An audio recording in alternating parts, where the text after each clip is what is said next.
आज वटपौर्णिमेचा दिवस आणि आपल्या नवऱ्याला 7 जन्मी नवरा हात मिळावा यासाठी बऱ्याचशा बहिणी वडाला फेऱ्या मारत आहेत, धागा गुंडलत आहेत. पण ही माझी बहीण आज समाजासाठी आणि आपल्या लोकनेते दिबा पाटील साहेबांचं नाव लागावं यासाठी अंथरुणात पडलेली आहे. खरोखरच दुर्दैवी गोष्ट आहे आणि हे अजून कसं समजत नाही.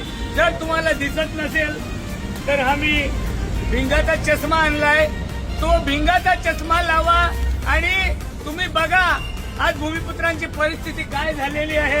आणि जर ऐकायला येत नसेल तर हे बर्ड्स आणलेले कानात घाला आणि या भूमिपुत्रांच्या समस्येला वाचा फोडा असंच मी सरकारला विनंती करतोय.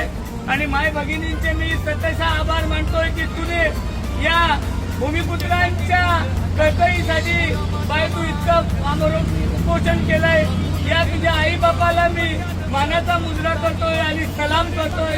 धन्य ते माता पिता तिच्या जन्मी आमची भूमिकन्या जन्माला आली. तिच्या आई बाबांसाठी एकदा जोरदार टाळ्या वाजवायच्या आहेत. सरकारला हेच सांगतोय. आणि मी देवदर्शनासाठी 1 आठवडा बाहेर गेलो म्हणून मला येता आलं नाही. पहिल्यापासून मी तुमच्या सर्वांच्या बरोबर आहे. जोपर्यंत हा जीव आहे तोपर्यंत गाणी काढत राहणार. आणि पहिलं गाणं मी काढलेलं, ही भूमी जितकी पॉवरफुल आहे म्हणूनच हे वाघेली वारा होता, हे कधीच सुनामीला घाबरला नाही. म्हणूनच सरकारला ही भूमी लोकनेते दिबा पाटील साहेबांच्या एअरपोर्टच्या साठी निवडावी लागली.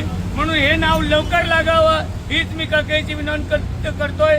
आणि या माझ्या माय माऊलीची साठी मी त्यांचे पाया पडून तिचे खूप खूप आभार मानतोय. बाय तू समाजासाठी एवढं केलंय, तू केलंय एवढं कोणच करू शकत नाही. धन्यवाद.